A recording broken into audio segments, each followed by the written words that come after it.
केल्याच्या नंतर कंस महाराजांनी त्यांचं स्वागत केलं. आई पधारे बेटी वेलकम है म्हणून त्या ठिकाणी सुस्वागतम सुस्वागतम. नारदजींना प्रत्येक ठिकाणी सन्मान होता. देवाच्या घरी गेलं तरी सन्मान, राक्षसाच्या घरी गेलं तरी सन्मान. आई पधारी बेटी नारदजी प्रणाम केला. तद्विधी प्रणिपातीन परिप्रश्नेन सेवया प्रणाम केला. प्रणाम केल्याच्या नंतर त्या ठिकाणी सांगितलं महाराजजी नारदजी किसके लिए आना हुआ असं म्हटल्याच्या नंतर त्यांनी सांगितलं अरे मूर्ख कंस तुझ्यासाठी चालू होती बालकाशी ठेवू नको, होती बालकाशी ठेवू नको,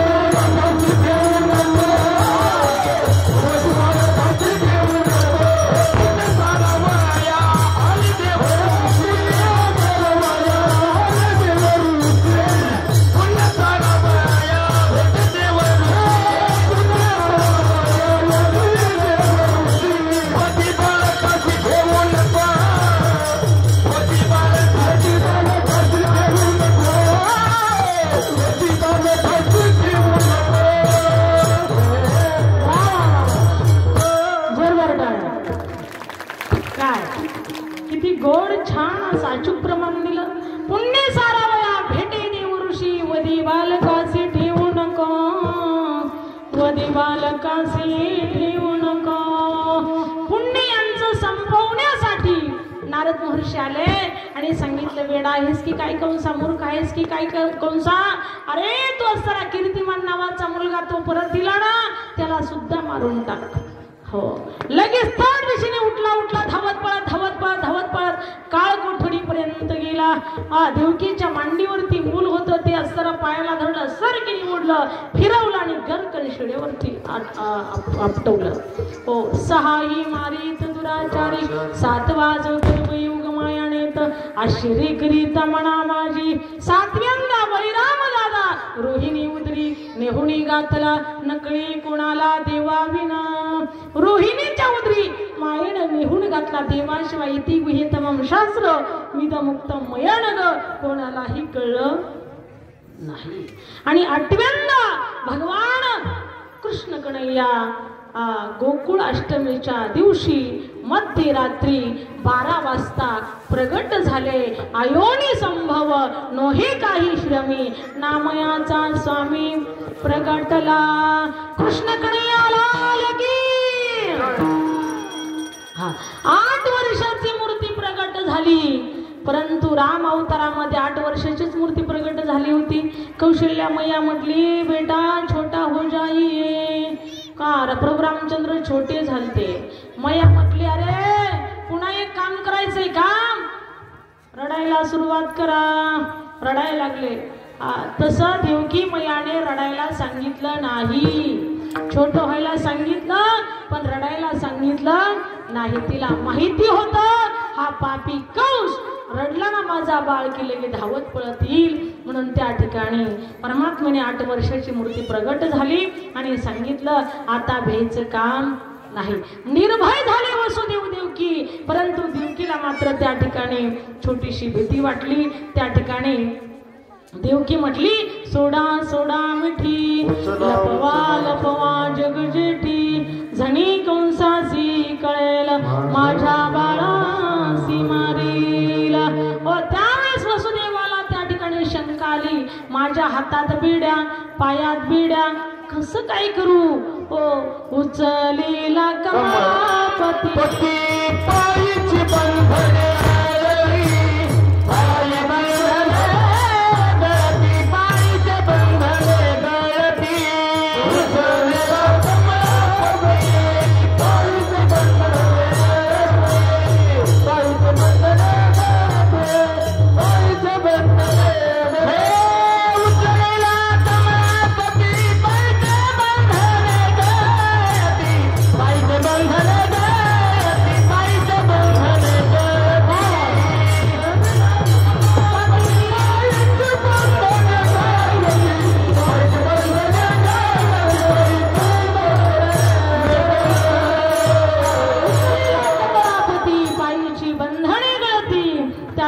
कमळापती उचलल्याबरोबर त्या ठिकाणी हातातल्या बेड्या पायातल्या बेड्या गळून पडल्या. विठ्ठला विठ्ठला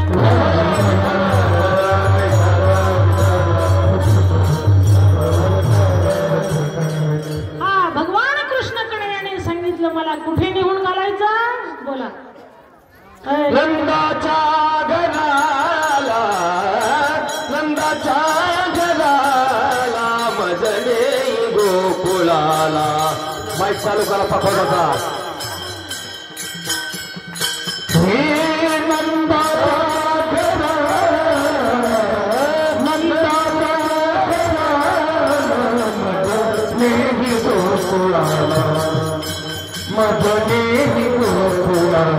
माया उपजली तेथे देवी माझा आणि येथे माया उपजली तेथे देवी माझा आणि येथे म्हणती लक्ष पाळ देवी मोहिले सकळ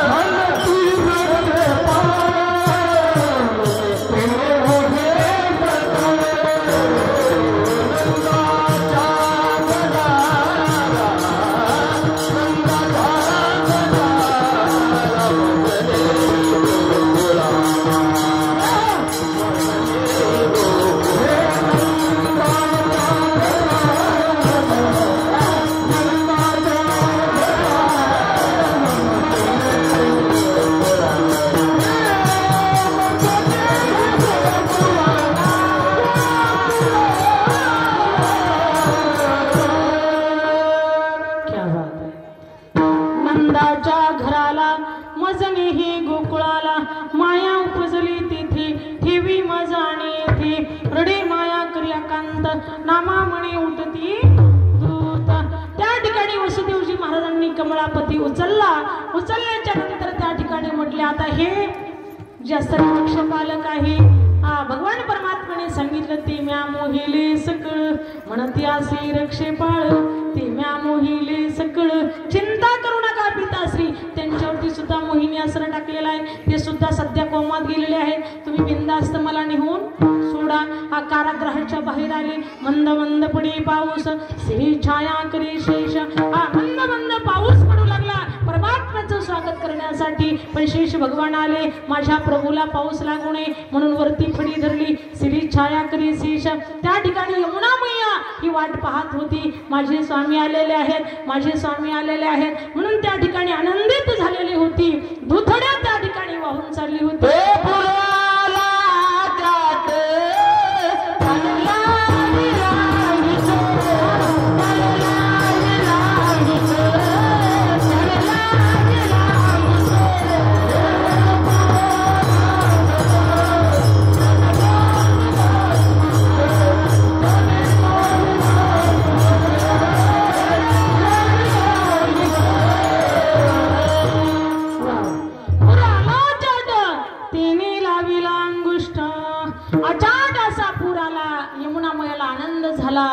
मेरे स्वामी आए हे मेरे स्वामी आए हे म्हणून आनंदित ती गदगद झालेली आहे. आनंदित झालेली आहे सद्गतीत झालेली आहे. म्हणून एवढा आनंद तिला झाला की सर्वात प्रथमता पाऊल टाकला तेव्हा गुडघे इतकं पाणी होतं. नंतर कमरेपर्यंत आलं. नंतर त्या ठिकाणी छातीपर्यंत आलं. गळ्यापर्यंत आलं. नाकापर्यंत आलं. डोळ्यापर्यंत आलं.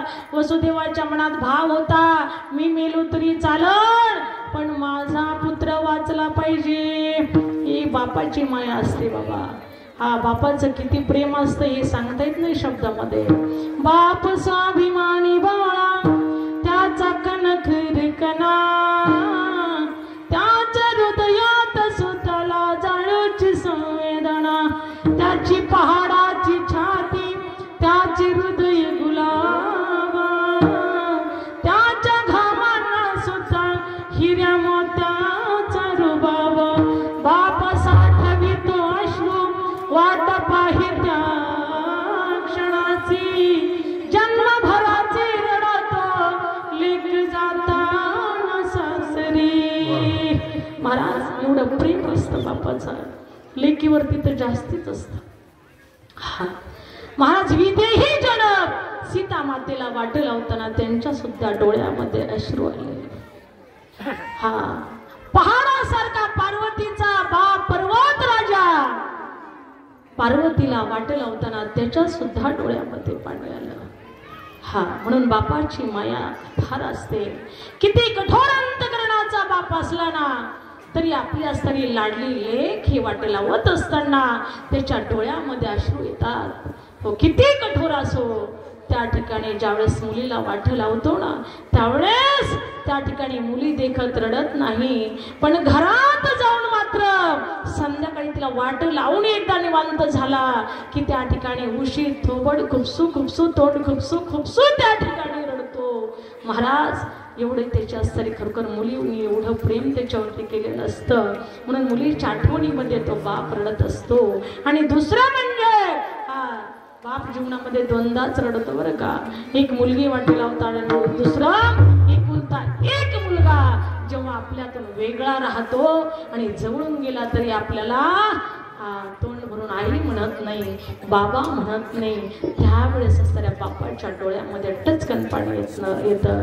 अरे हाडाची काढ केली, रक्ताचं पाणी केलं, याच्यासाठी एवढं मोठं ऐश्वर्य त्या ठिकाणी साठवून ठेवलं, पण आज ज्याने त्याच्यासाठी सर्व जीवन वाहिलं, सर्व जीवन कष्ट करून संपत्ती कमवली, तोच आपल्या बापाला आज बाप म्हणायला तयार नाही, तेव्हा बापाच्या डोळ्यामध्ये पाणी येत असतं.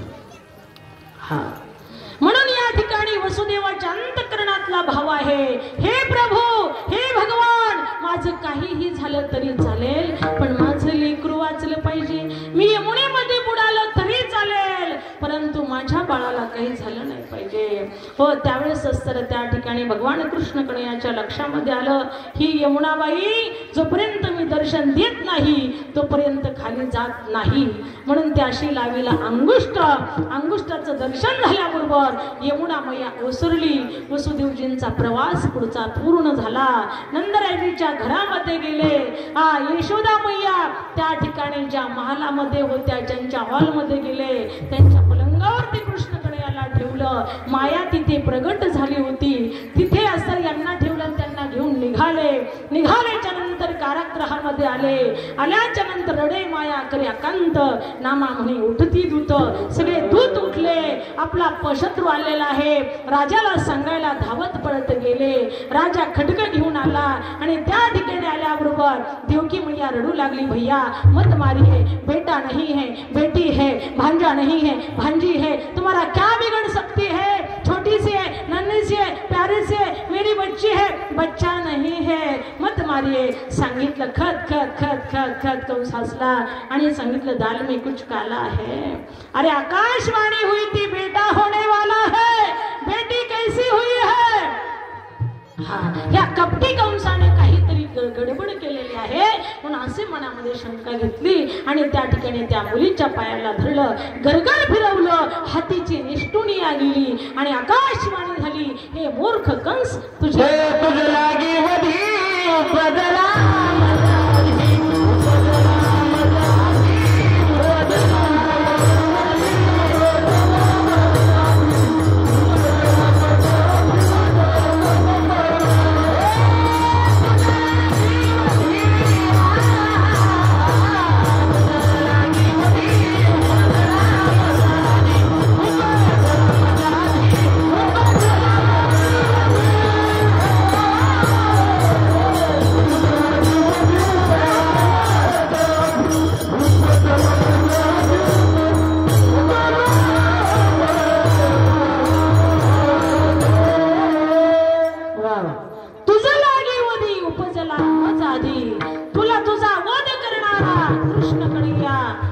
काळ अवतराला आलेला आहे. त्यावेळेस घाबरलेला कंस त्या ठिकाणी भयभीत झाला. सांगितलं, मैया बता दीजिए ना कहाँ है मेरा शत्रु.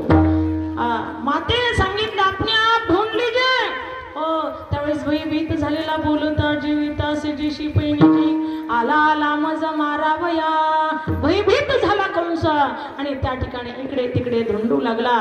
त्यावेळेस त्याने मीटिंग घेतली. मीटिंग घेतल्याच्या नंतर बचत गटाचा अध्यक्ष पुढे आलं, पूतना राक्षसी. सांगितलं, कंस महाराज चिंता नहीं करना, तुम्हारे शत्रु को मैं मार डालूंगी. असं म्हटल्याच्या नंतर राजा कंस खुश झाला. ठीक आहे बहिणा, कैसी मारूंगी. त्या ठिकाणी सांगितलं, काळजीच करू नका, स्तनाला विष लावून जाणार आणि त्या स्तना छोट्याशा बालकाला स्तनपान करणार आणि 1 मिनिटामध्ये बुडून जाईल. म्हटले कशाला काळजी करता.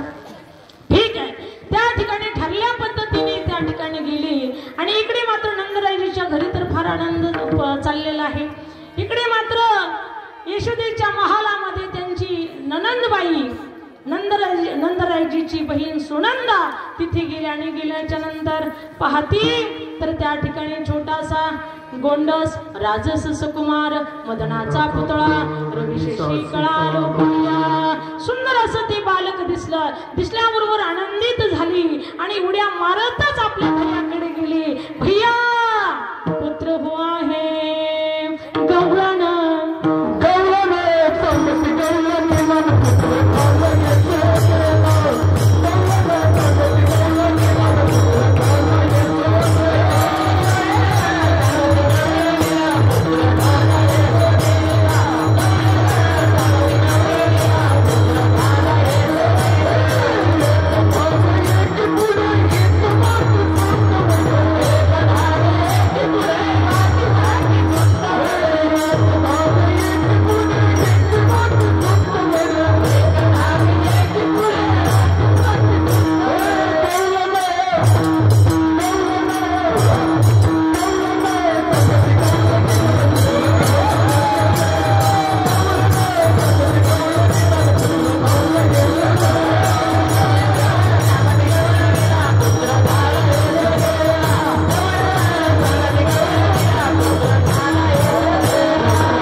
पुत्र झाला यशोदेला.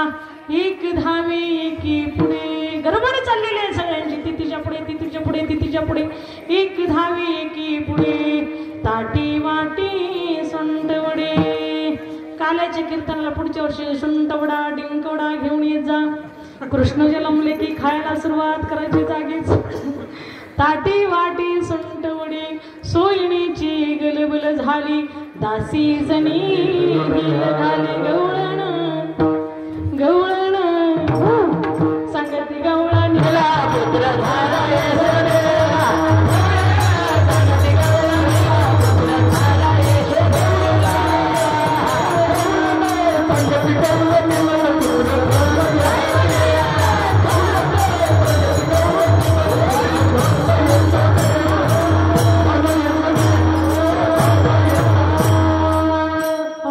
संगती गवळण यशोदेला. सर्वांनी वरात करायचे टाळी वाजवायची. महिला मंडळ पुरुष मंडळ